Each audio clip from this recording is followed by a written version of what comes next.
Hello बच्चों, कैसे हो आप लोग। तो फिर से आपका स्वागत है चिल्ड्रन चॉइस एकेडमी में। तो मैं आपके लिए लेकर आया हूँ प्रीवियस ईयर क्वेश्चन का डिटेल एनालाइज। और ये जो प्रीवियस ईयर क्वेश्चन है मैं अभी किसका करवाऊँगा, साइंस का करवाऊँगा। ठीक है, 2016 से ईयर वाइज करवाऊँगा आपको मैं। 2016 से लेकर 2024 तक का मैं PYQ करवाऊँगा। और आपको इसमें करना क्या है कि वीडियो को सबसे पहले पॉज करेंगे। ठीक है, पॉज करने के बाद आप खुद से ट्राई करेंगे और हमें आप कमेंट करके बताएंगे आपको 25 में कितना मार्क्स आया है। अगर ये काम आप करते हैं तो आपका सिलेक्शन पक्का है। ठीक है, तो आपको ये काम करना है भाई। तो मैं आपको आज मैं करवाने वाला हूँ 2016 का और डिटेल एनालाइज करवाऊँगा। और ये कोई किसका PYQ है, ये GMI का PYQ है। ठीक, जामिया मिलिया इस्लामिया के लिए जो तैयारी कर रहे हो तो उसके लिए ये बहुत ही ज़्यादा ज़रूरी है। क्योंकि अब किसी भी एग्ज़ाम की अगर तैयारी करते हो, अगर आप PYQ लगा के नहीं जाते हो तो आपको ये पता नहीं चलता है कि क्वेश्चन किस लेवल के आते हैं, किस टाइप के आते हैं। इसीलिए PYQ करना बहुत ही ज़रूरी होता है एग्ज़ाम में सिलेक्शन के लिए। और जामिया का कुछ ऐसा रूल है कि अगर आप PYQ कर लेते हो तो इससे रिपीटेड क्वेश्चन 100% 25 क्वेश्चन में से मिनिमम 5 से 7 क्वेश्चन तो सेम टू सेम, मतलब कि उसका रिपीटेड वर्जन आ ही जाता है। इसलिए आपसे 5 से 10 क्वेश्चन या 7 क्वेश्चन आपको PYQ से मिल जाएंगे। इसलिए आप PYQ ज़रूर करके जाएँ। ठीक है, तो अगर आप AMU के स्टूडेंट हैं तो आप भी ज़रूर देखें भाई। क्योंकि ये क्वेश्चन जो है ना, तो जामिया का कभी AMU पूछ लेता है, AMU का GMI भी पूछ लेता है। तो आप PYQ ज़रूर करके जाएँ। चलिए फिर देखते हैं क्वेश्चन क्या कहता है। तो ये 2016 का क्वेश्चन है जो कि क्या डिटेल एनालाइज करवाने वाला हूँ, किसका, जामिया मिलिया इस्लामिया का, क्लास 9th एंट्रेंस के लिए और साइंस का। तो पहला क्वेश्चन कह रहा है कि द कटिंग ऑफ क्रॉप, है ना, cutting of crop after mature is called. तो सिंपल सा प्रोसेस पूछा है, एनसीईआरटी की लाइन है। बताओ कि इसका क्या होगा आंसर। आप क्या कीजिए, सबसे पहले वीडियो को आपको पॉज करना है। पॉज करने के बाद खुद से ट्राई करेंगे और कमेंट हमें लास्ट में करेंगे कि आपको 25 में कितने मार्क्स आए हैं। तो बताइए इसको क्या बोलते हैं प्रोसेस। आई होप कि आपने पॉज कर लिया होगा और आपने आंसर भी दे दिया होगा। तो इसको हम बोलते हैं हार्वेस्टिंग। तो देखो, हार्वेस्टिंग तो हम बोलते हैं, लेकिन जो आपको PYQ करना सिर्फ आपको आंसर ही लगाना ज़रूरी नहीं होता है। आपको साथ के साथ उसके ऑप्शन पे भी ध्यान देना होता है कि उसने जो ऑप्शन दिया वो क्या क्या दिया है। तो इसमें देखो ऑप्शन पहला क्या, इरिगेशन। आपको पता है इरिगेशन क्या होता है? इरिगेशन किसको बोलते हैं? Watering the crop. जो क्रॉप में अगर हम पानी जो दे देते हैं उसको इरिगेशन बोलते हैं। तो थोड़ा सा इसके बारे में जान लोगे, कल लोग आपको इरिगेशन के बारे में पूछ सकता है। तो देखो, इरिगेशन आपने कितने टाइप का पढ़ा है। एक पढ़ा आपने मॉडर्न इरिगेशन, एक पढ़ा आपने ट्रेडिशनल इरिगेशन, है ना, ट्रेडिशनल इरिगेशन। शॉर्ट में लिख दूँ, हाँ, ट्रेडिशनल इरिगेशन। तो बताओ मॉडर्न इरिगेशन आपने कितने टाइप का मॉडर्न इरिगेशन पूछा है, पढ़ा है आपने। बताओ कितने टाइप का पढ़ा है? 2 टाइप का पढ़ा है ना। तो मॉडर्न है 2 है, एक होता है ड्रिप सिस्टम, एक होता है कौन सा, स्प्रिंकल सिस्टम, स्प्रिंकल सिस्टम। तो आपको ये भी पता होना चाहिए, क्योंकि जो PYQ करना इसलिए ज़रूरी होता है ताकि उसको ऑप्शन पे आप ध्यान देकर जाएं। अगर ऑप्शन पे आप ध्यान देकर जाते हैं तो आप देखना कि अब इससे ही रिलेटेड क्वेश्चन आते हैं, आपको ज़्यादा कुछ नहीं पूछा जाएगा। तो आप देखो, ट्रेडिशनल कितना टाइप का पढ़ा आपने? 4 टाइप का पढ़ा है। तो बताओ कौन कौन सा है। वीडियो पॉज कीजिए, पहला साइड में लिखिए, क्योंकि आपकी ये रिविजन सीरीज़ है और PYQ के लिए आपको पहले सॉल्यूशन देखना है, पहले खुद से ट्राई करना है। तो बताइए ट्रेडिशनल में क्या क्या पढ़ा है? 4 टाइप का पढ़ा है ना। तो सबसे पहले कौन सा पढ़ा है? Moth system. और दूसरा कौन सा पढ़ा है? Chain pump system. और तीसरा बताइए क्या पढ़ा? ढेकली।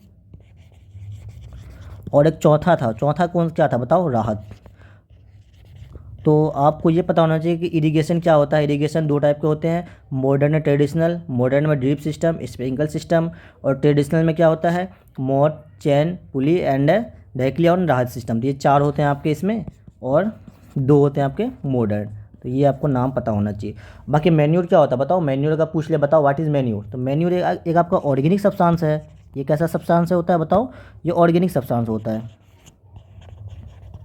ऑर्गेनिक सब्सटेंस होता है। इसको हम, ये किससे बनता है? ये डिकम्पोज, है ना, decompose of animal and plant से बनता है मैन्योर।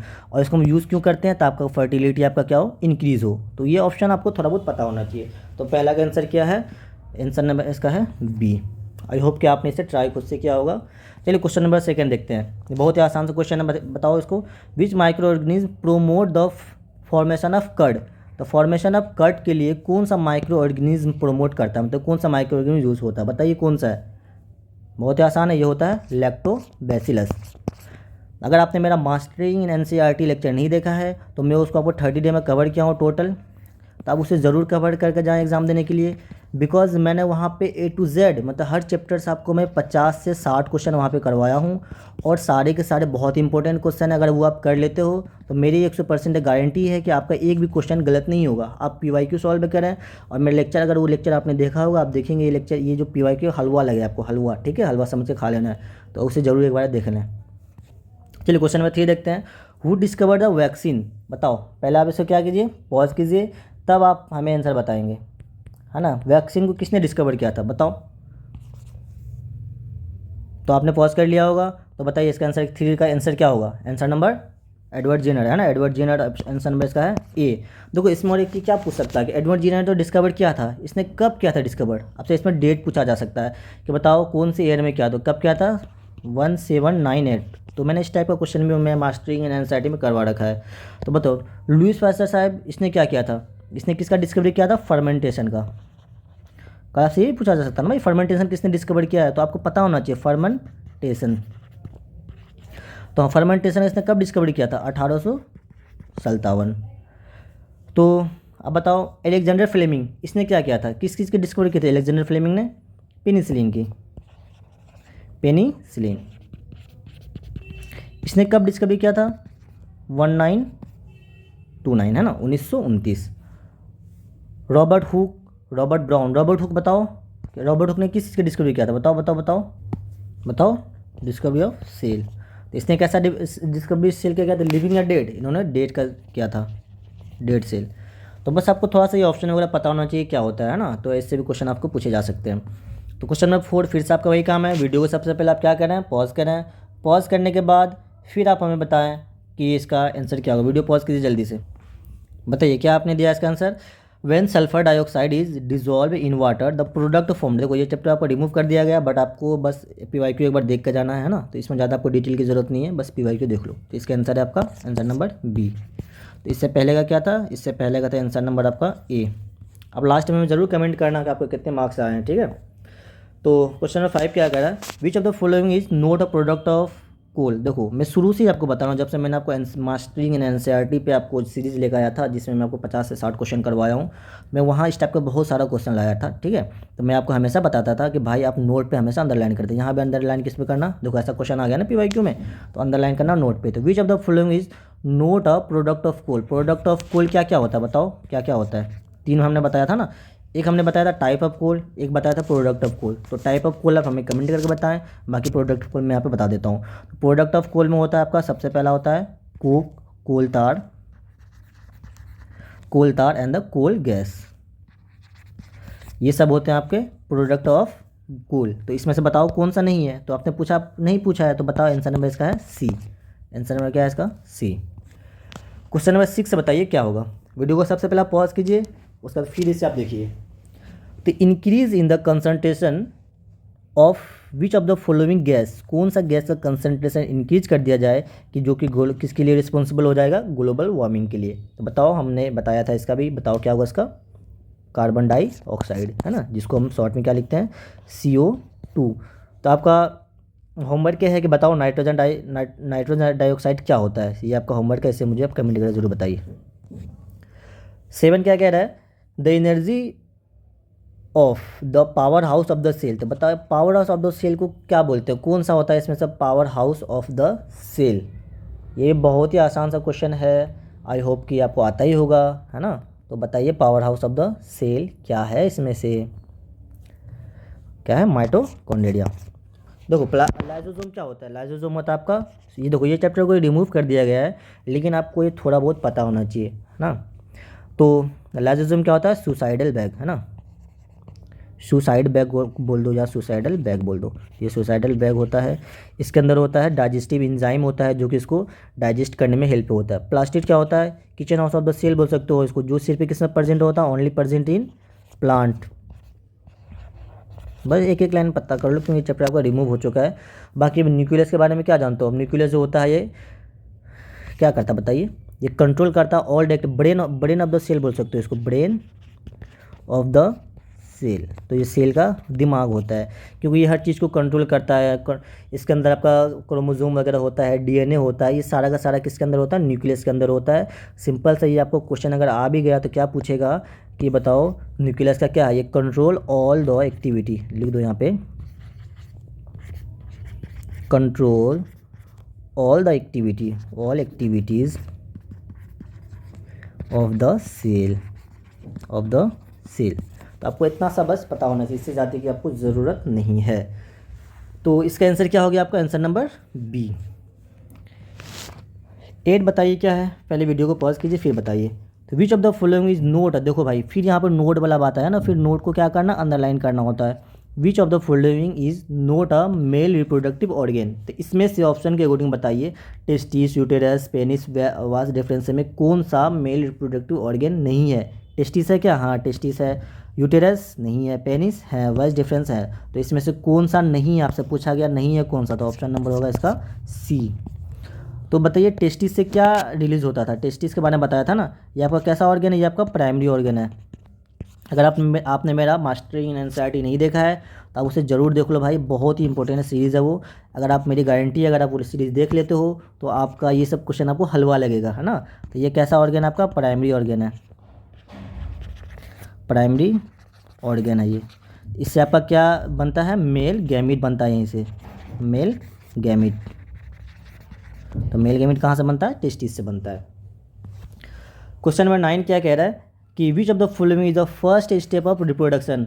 ये एनसीईआरटी का है, फर्स्ट स्टेप ऑफ रिप्रोडक्शन क्या होता है बताओ? क्या बर्डिंग होता है? नहीं, बर्डिंग तो यार क्या है? Asexual reproduction. ये कैसा रिप्रोडक्शन है? Asexual reproduction. और बर्डिंग किसके अंदर होता है? ये एग्जांपल आपसे कल को पूछ सकता है, बताओ बर्डिंग किस में होता है? तो बर्डिंग होता है हाइड्रा में। बर्डिंग किस में होता है? हाइड्रा। तो आपको ये भी पता होना चाहिए। तो पूछा कि फर्स्ट स्टेप क्या है? तो फर्स्ट स्टेप होता है आपका फर्टिलाइजेशन। और फर्टिलाइजेशन का क्या प्रोसेस है? देखो, आपका जब मेल गैमीट और आपका जब फीमेल गैमीट, मेल से निकलेगा मेल गैमीट और इससे निकलेगा, फीमेल से निकलेगा फीमेल, देखो शॉर्ट में लिख रहा हूँ, फीमेल गैमीट। ये दोनों जब आपका आपस में फ्यूज़ हो जाएगा, फ्यूज़ होने के बाद इसने ये क्या बनाता है? जायगोट। तो जब ये फ्यूज़ हो रहा होता है, जब ये क्या हो रहा होता है? फ्यूज़ हो रहा है, इस प्रोसेस को हम बोलते हैं क्या? फर्टिलाइजेशन। तो फर्टिलाइजेशन क्या होता है? Fusion of male gamete and female gamete is known as fertilisation. After the fertilisation क्या किसका फॉर्मेशन होता है? जायगोट का फॉर्मेशन होता है। तो आपसे पूछा फर्स्ट स्टेप क्या है? फर्टिलाइजेशन। पूछता अगर कि प्रोडक्ट ऑफ फर्टिलाइजेशन क्या है? प्रोडक्ट ऑफ फर्टिलाइजेशन पूछे तो आपको जायगोट बोलना है। तो जायगोट कब बनता है? आफ्टर फर्टिलाइजेशन, और उसके बाद आपका एम्ब्रियो का फॉर्मेशन होता है। ठीक है, तो आई होप कि आपको ये क्वेश्चन समझ में आ गया होगा और इसका ऑप्शन वगैरह भी समझ में आपको आ गए होंगे। तो इसका आंसर है फाइनली आंसर नंबर डी।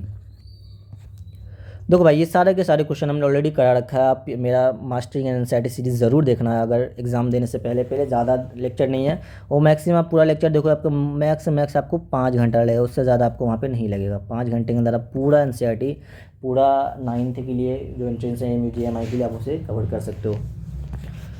तो 10 क्या कह रहा है? The thyroid gland release which hormone. तो थायराइड ग्लैंड जो होता है ये कौन सा हार्मोन रिलीज़ करता है? बताओ कौन सा हार्मोन रिलीज करता है? थायरोक्सिन, एड्रेलिन, इंसुलिन या ग्रोथ हार्मोन? तो ये कौन सा रिलीज करता है? ये आपका थायरोक्सिन रिलीज करता है। तो एड्रेलिन कहाँ से, कल लोग आपसे पूछ सकता है बताओ एड्रेलिन कहाँ से रिलीज होता है? तो एड्रेलिन कहाँ से रिलीज होता है? आपका किडनी से। ठीक है, किडनी से। कल लोग ये भी पूछ सकता है ना, बताओ इंसुलिन कहाँ से रिलीज होता है? तो इंसुलिन आप कहाँ से रिलीज होता है? बताओ पैनक्रियाज। तो इसीलिए PYQ करना ज़रूरी क्यों होता है? क्योंकि उसका आप नेक्स्ट ईयर मतलब इसके बाद आने वाले में किससे पूछते हैं? Exact question. रिपीट का मतलब क्या होता है आपको पता है? रिपीट का मतलब ये होता है कि आपके ऑप्शन से क्वेश्चन बनते हैं, इसीलिए आपको ऑप्शन पे भी ध्यान देना होता है। थोड़ा सा, ज़्यादा नहीं पढ़ना, बट हाँ उसके इर्द गिर्द भाई पढ़ के जाओ। तो बताओ इंसुलिन कहाँ से रिलीज होता है? पैनक्रियाज। और बताओ ग्रोथ हार्मोन कहाँ से रिलीज होता है? ग्रोथ हार्मोन पिट्यूटरी ग्लैंड, है ना, पिट्यूटरी। तो ये भी आपको पता होना चाहिए था। हाँ, तो क्वेश्चन नंबर 11 में आ गए हैं। तो 11 क्या कह रहा है? द फोर्स एग्जर्टेड, है ना, force exerted by the charge body. देखो ये मेन पॉइंट है, charge body on another charge और uncharge body is known as. बताओ कौन सा फोर्स होता है? क्या वो फ्रिक्शनल फोर्स होगा, ग्रेविटेशनल फोर्स? ये देखो, इस पर हमने बहुत ही अच्छे लेवल के क्वेश्चन कर रखे हैं, तो बताइए आपके लिए इजी क्वेश्चन है। जिसने मास्टरिंग एनसीईआरटी कर रखा है उसके लिए तो बहुत ही आसान है भाई, ये वो तो निकल भी करेंगे। बताइए, पहले आप पॉज करेंगे वीडियो को, फिर पहले बताएंगे, फिर आप आगे जाएंगे। जब भी हमने आपको वहाँ पे क्या बताया था कि अगर आपका चार्ज की बात हो, चार्ज बॉडी की बात हो, तो आपको कुछ नहीं सोचना है, कभी भी पॉजिटिव नेगेटिव चार्ज ये सब कुछ भी बोलते बात होता है, आपको डायरेक्ट आ जाना इलेक्ट्रोस्टैटिक फोर्स। यही एक ऐसा फोर्स है जिसमें चार्ज की बात होती है। तो अब बताओ कि फ्रिक्शन फोर्स कैसा है, कॉन्टैक्ट फोर्स है कि नॉन कॉन्टैक्ट फोर्स है? ये आपका कैसा फोर्स है? कॉन्टैक्ट फोर्स है। ये किस डायरेक्शन में लगता है? ये ऑपोजिट डायरेक्शन में लगता है हमेशा एंड हमेशा। कैसी डायरेक्शन में लगता है? ये ऑपोजिट डायरेक्शन में ये लगेगा।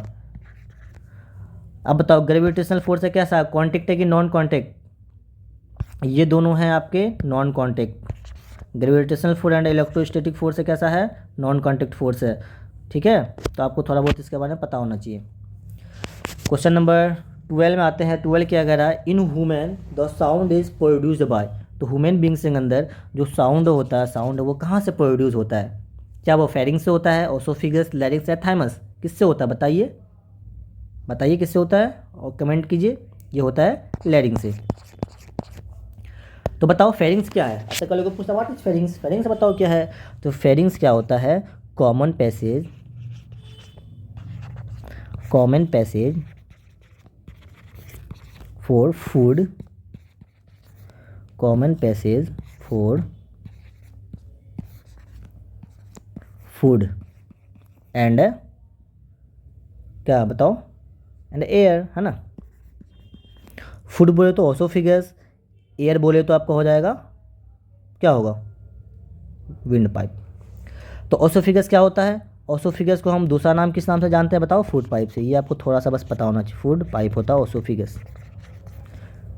तो आई होप ये क्वेश्चन आपको समझ में आ गया होगा। तो 12 का आंसर आपका आंसर नंबर सी। 13 का क्या है? The seismic wave is recorded by the instrument. जो सिस्मिक वेव होता है ये कब होता है? जब अर्थक्वेक वगैरह आते हैं ना, तब सिस्मिक वेव। देखो अभी मैंने आपको अभी रिसेंट में ये चैप्टर करवाया सब नेचुरल फिनोमेना, तो वो भी आप जरूर देखो भाई। तो क्या है कि the seismic wave is recorded by कौन सा इंस्ट्रूमेंट हम सिस्मिक वेव को रिकॉर्ड करते हैं? तो क्या बताया था बताओ? सिस्मोग्राफ। तो वहाँ पे मैंने आपको क्या बताया था? रिएक्टर रैप। तो आपका ये होमवर्क क्या है कि आप मुझे इसका कमेंट में बताइए क्या होता है। तो 14 क्वेश्चन का rod and rods and cones are present in. तो रड और कोन्स जो होता है वो कहाँ पे प्रेजेंट होता है? सिंपल सा क्वेश्चन है, कहाँ पे प्रेजेंट होता है? ये रेटिना, रेटिना में प्रेजेंट होता है ना।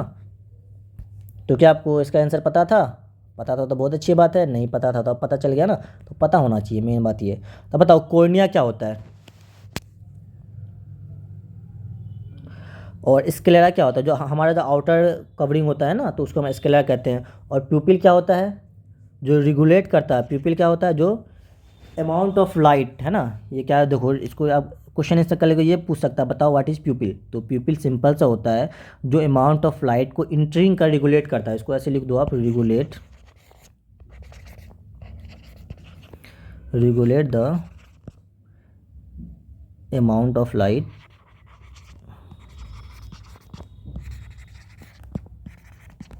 entering in eyes, entering in eyes। तो आपको ये होता है प्यूपिल। तो स्क्लेरा क्या होता है? आपको पूछा बताओ वाह स्क्लेरा क्या है भाई? स्क्लेरा बता दीजिए मुझे, बताओ।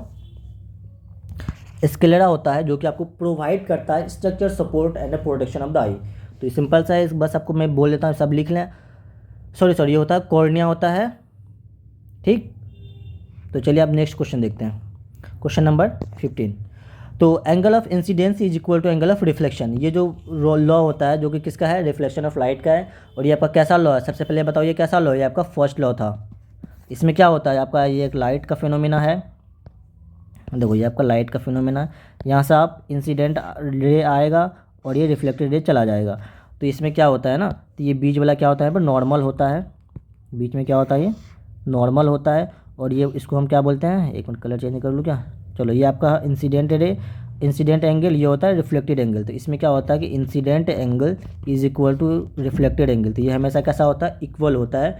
तो आपसे ये भी क्वेश्चन पूछा जा सकता है। तो बताओ incident ray is equal to reflection रे, क्या हमेशा होता नहीं होता? वही क्वेश्चन सेम पूछा गया। अगर आपको यहाँ पे ये बोल देगा बताओ इंसिडेंट रे आपका कितना है 30 डिग्री है, तो रिफ्लेक्टेड रे बताओ कितना हो जाएगा, वो भी 30 डिग्री होगा। और ये लॉ कैसा लॉ होता है? ये हमेशा फर्स्ट लॉ होता है। ये कहाँ पे एप्लीकेबल होता है? ये हमेशा एंड हमेशा ऑलवेज एप्लीकेबल होता है, चाहे आपका रफ सरफेस हो चाहे स्मूथ सरफेस हो, बस का कंडीशन और रिफ्लेक्टिंग सरफेस होनी चाहिए, ठीक है। तो वैसा भी कंडीशन नहीं है, ये हर जगह लगभग ऑलवेज होता है, और सम टाइम नहीं, स्पेशल कंडीशन है, ये ऑलवेज होता है। तो लास्ट देखते हैं 16 नंबर क्वेश्चन क्या कह रहा है। The process of conversion of sugar into alcohol, sugar से अल्कोहल के बनने को प्रोसेस को हम क्या बोलते हैं? ये भी बहुत ही आसान क्वेश्चन, इसको हम बोलते हैं फर्मेंटेशन। क्या बोलते हैं? फर्मेंटेशन। तो ऑप्शन नंबर इसका है आपका बी। पैथोजन क्या होता है? जो भी डिजीजेज है ना, अगर हमारा कोई माइक्रो ऑर्गेनिज्म अगर डिजीज काउज कर रहा है तो उसको हम बोलते हैं पैथोजन। नाइट्रोजन, चलो आपका इसमें होमवर्क है कि, चलो मैं बता देता हूँ, नाइट्रोजन फिक्सेशन में कौन सा बैक्टीरिया आपको यूज़ होता है बताओ, कौन सा होता है? आर से आप समझ गए होंगे, बताओ, राइजोबियम बैक्टीरिया।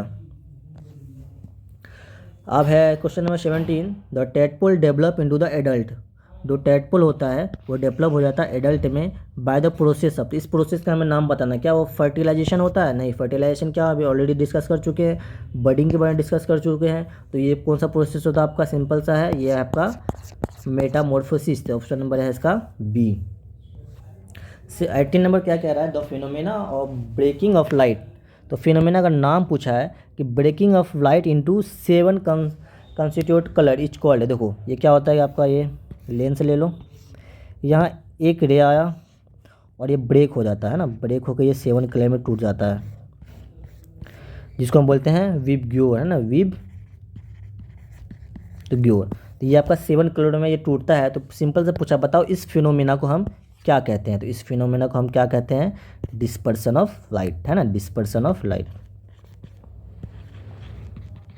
तो इसका ऑप्शन है ऑप्शन नंबर सी। बाकी आपको रिफ्लेक्शन तो ऑलरेडी हमने अभी बताया है कि बताओ रिफ्लेक्शन ऑफ लाइट क्या होता है? ये angle of incidence is equal to angle of reflection. तो ये एक ही मीडियम में क्या होता है? Bouncing back of light. तो ये आपका रिफ्लेक्शन ऑफ लाइट होता है। उसका रिफ्रैक्शन क्या होता है? रिफ्रैक्शन भी आपका बहुत ही आसान सा कॉन्सेप्ट है। एक लाइट रे ऐसे बनाओ, यहाँ पे क्या होता है कि रे आएगा और आपका क्या एक मीडियम से दूसरे मीडियम में चला जाता है। तो ये आपका होता है reflection of light. I hope को ये दोनों ऑप्शन आपको क्लियर हो गया होगा। क्वेश्चन नंबर 19 क्या कह रहा है? ये बहुत ही आसान है, बताइए क्या है ये? तो पहला वीडियो को पॉज करेंगे फिर हमें बताएंगे। तो वीडियो आपने पॉज कर लिया तो बताओ आंसर बता दिया आपने। तो the human air can hear, है ना, can hear sound having frequency. देखो आपने पढ़ा होगा ना कि 20 हर्ट्ज से ज़्यादा वाले को क्या कहते हैं? 20 हर्ट्ज वाले, हर्ट्ज से कम वाले फ्रीक्वेंसी को कौन सा साउंड कहते हैं? इंफ्रासोनिक, है ना, अल्ट्रासोनिक पढ़ा है सब। तो देखो अल्ट्रासोनिक क्या होता है? अगर 20, सिंपल सा आप देखो हेयर का जो इसका जो होता है ना रेंज, आपको इसको ऑडियोबल साउंड कहते हैं। इसको क्या कहते हैं? Audible, audible sound. बस आपको एक रेंज याद करना, हर एक का रेंज याद नहीं रखो आप। तो इसका रेंज जो होता है 20 हर्ट्ज से 20,000 हर्ट्ज तक, 20,000 हर्ट्ज ये होता है ऑडिबल साउंड। तो हम बस 20 से 20,000 तक की सुन सकते हैं, इस बीच का हम सुन सकते हैं, इससे ज़्यादा या इससे कम को हम नहीं सुन सकते हैं, ठीक। तो अब बताओ इसमें सिंपल पूछा इसका क्या रेंज है, आप इसका बस रेंज पूछा था, बताओ 20,000 से, देखो एक बार जान लो, इससे 20,000 से अगर ज़्यादा हो जाए तो उसको हम क्या बोलते हैं? अल्ट्रासोनिक बोलते हैं, और 20 से कम हो जाए उसको हम बोलते हैं इंफ्रासोनिक बोलते हैं। तो आपको ये भी पता होना चाहिए। तो इसका सिंपल सा बताओ ऑप्शन देखो ये कितना है? 200, 200 का कोई बात ही नहीं, 200 का कोई बात ही नहीं। तो यहाँ पे 20 तो ठीक है, लेकिन ये क्या 2,000 है? नहीं, तो इसको भी कट कर दो, क्या है ये 20 भी ठीक है, 2,000 20,000 भी ठीक है। तो आपका ऑप्शन नंबर डी, तो ऑप्शन नंबर डी इसका आंसर हो जाएगा। 20 क्वेश्चन क्या कह रहा है? ड्यूरिंग द लाइटनिंग, तो अगर लाइटनिंग के दरमियान आपको कौन सा इसमें से विच of the following note safe place, इसमें से कौन सा सेफ प्लेस नहीं है? कब? जब आपका लाइटनिंग वगैरह हो रहा था, सम नेचर फिनोमेना का क्वेश्चन है, ये कल ही रिसेंट में हम मास्टरिंग एंड एनसीईआरटी में करवाया है। तो ये इस लेवल का बहुत सारा क्वेश्चन करवाए हैं। बताइए, मैंने आपको बताया था ना कि नोट से ज़्यादा क्वेश्चन आते हैं, तो इस चैप्टर के तो देखो नोट से ही क्वेश्चन है ये भी। तो इसमें से कौन सा नहीं है बताओ? सेफ फिनोमेना कौन सा नहीं है? क्या लाइटनिंग के दरमियान आपको ओपन फील्ड में चला जाना चाहिए? नहीं, ऐसा नहीं जाना चाहिए। इनसाइड द, हाँ, हाउस में जाना चाहिए, बस स्टॉप वगैरह में, हाँ चलो वहाँ पे जा सकते हो, एलिवेटर, हाँ ये भी कर सकते हो, लेकिन आपको कभी भी लाइटनिंग के दरमियान आपको ओपन फील्ड में नहीं जाना चाहिए, ठीक है, क्योंकि हमें बिजली कड़कता है। और बताओ लाइटनिंग क्या होता है, इसका आप मुझे बताएंगे कमेंट में।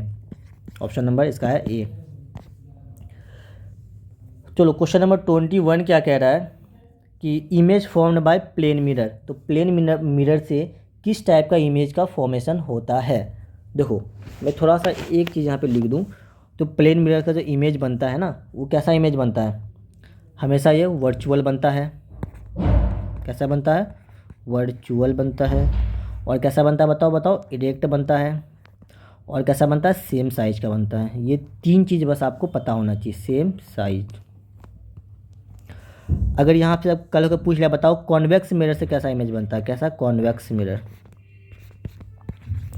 कॉन्वेक्स मिरर MIRR कर दूँ बस, तो इससे कैसा इमेज बनता है बताओ। इससे भी आपका वर्चुअल बनेगा, है ना, वर्चुअल। इससे भी आपका इरेक्ट तो बनेगा।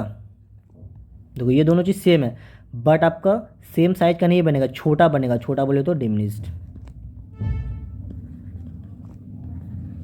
डिमिनिश्ड इमेज बनेगा। हाँ, अगर कल आपसे फिर अगर नेक्स्ट को बताओ कॉनकेव से कैसा बनेगा, कॉनकेव, कॉनकेव से भी आपका कैसा बनेगा, रियल बनेगा। इससे कैसा बनेगा, रियल बनेगा, इन्वर्टेड बनेगा एंड मैग्नीफाइड बनेगा। तो बस आपको ये पता होना चाहिए कि कॉन्वेक्स मिरर से कैसा बनता है, कॉन्वेक्स से कैसा बनता है, मिरर प्लेन मिरर से कैसा बनता है। तो आज आपसे प्लेन मिरर का पूछा गया, नेक्स्ट क्वेश्चन में क्या पता कि आपसे कॉन्वेक्स से पूछ लिया, कॉनकेव पूछ लिया। तो बताओ इसमें खोजो क्या है। क्या प्लेन मिरर से वर्चुअल बनता है, हाँ वर्चुअल। बिहाइंड मिरर इनलार्ज बनता है, नहीं सेम साइज का बनता है। रियल तो बनता नहीं, रियल तो बनता नहीं। देखो रियल से आप दो ऑप्शन ऐसे कट कर दिए, और वर्चुअल बनता है, बिहाइंड मिरर भी बनता है, लेकिन आपका इनलार्ज नहीं बनता, सेम साइज का बनता है। तो वर्चुअल ठीक है, बिहाइंड मिरर ठीक है, सेम साइज ठीक है। तो ऑप्शन नंबर इसका है बी। बस आपको ये देखो थोड़ा सा याद कर लो ना कि प्लेन मिरर से कैसा बनता है, virtual erect same size, convex से भी वर्चुअल और इरेक्ट तो सेम है। इसमें सेम साइज, इसमें डायमिनिज, और इसमें बस ये थोड़ा सा हट के है ना, कॉन्वेक्स में थोड़ा हट के है, इसमें रियल उससे जस्ट ऑपोजिट बनता है। इसमें उस दोनों में रियल वर्चुअल बन रहा था, इसमें रियल बन रहा है। उन दोनों में आपका इरेक्ट बन रहा था, इसमें इन्वर्टेड बन रहा है। उन दोनों में सेम साइज या छोटा बनता है, लेकिन इसमें कैसा बनता है, बड़ा बनता है। तो बस थोड़ा सा यार दिमाग लगाओ, याद हो जाएगा, कुछ ज़्यादा टफ है नहीं। क्वेश्चन नंबर 22 क्या है, देखो ये चैप्टर आपसे के NCERT से हट चुका है, तो बस इसका बस आपको ऑप्शन पता होने चाहिए, ज़्यादा इसमें कुछ पता करने की आपको ज़रूरत नहीं है। तो बताइए ऑप्शन नंबर क्वेश्चन नंबर 22 का ऑप्शन क्या होगा। When connecting LED to the circuit the longer lead, है ना, लॉन्गर पूछा है कि ऑलवेज कनेक्टेड, तो लॉन्गर को आप किससे कनेक्ट करते हैं, तो ये इसको किससे कनेक्ट करते हैं, हमेशा पॉजिटिव को, और नेगेटिव से किसको कनेक्ट करते हैं, शॉर्टर को, शॉर्टर लीड को हम नेगेटिव से कनेक्ट करते हैं। बस इतना पता होना चाहिए। क्वेश्चन नंबर 23 है, which of the following non metal react and catch fire on expose of air. बताओ कौन सा, ये भी आपको मैंने डिस्कस कर रखा है आपको मास्टरिंग इन NCERT में। तो बताइए क्या बताया था वहाँ मैंने आपको, phosphorus. A disease in human being cause by virus, तो ह्यूमन बींग में वायरस से कौन सा डिजीज़ काउज हो रहा है, तो ऑप्शन के अकॉर्डिंग बताएंगे। बताइए, वीडियो को आपको क्या करना है, सबसे पहले वीडियो को पॉज करना है, फिर आप हमें बताएंगे कि कौन सा है। तो आई होप कि आपने ट्राई कर लिया होगा। तो बताइए इसमें से कौन सा है, वायरस के, किससे पूछा है, वायरस से पूछा है। क्या होगा इसका, इन्फ्लुएंजा। हाँ तो बताइए टाइफाइड किससे होता है, वायरस से होता है या किसी और से। टाइफाइड होता है आपका बैक्टीरियल डिजीज़ है। टाइफाइड कैसी डिजीज़ है, बैक्टीरियल डिजीज़ है। और आपका डायसेंट्री कैसी डिजीज़ है, प्रोटोजोन डिजीज़ है, प्रोटोजोआ से होता है ये डिजीज़। और आपका कोलेरा कैसा है, कोलेरा अगेन आपका बैक्टीरिया से होता है। इसमें देखो विब्रियो कोलेरा बैक्टीरिया से होता है। ये आपका सल्मोनेला टाइफाइड, ये आपको पता उतना ज़्यादा नहीं आता है डीप, बस ये पता होना चाहिए कौन सा माइक्रो ऑर्गेनिज्म से होता है। तो टाइफाइड आपका बैक्टीरिया से होता है, और डायसेंट्री प्रोटोजोआ से होता है, और कोलेरा किससे होता है, बैक्टीरिया से। इन्फ्लुएंजा किससे हो रहा है, वायरस से। ये तो आपसे क्वेश्चन पूछा ही गया है, ये किससे हो रहा है, वायरस से। क्वेश्चन नंबर 25 क्या क्या, पार्ट ऑफ आई।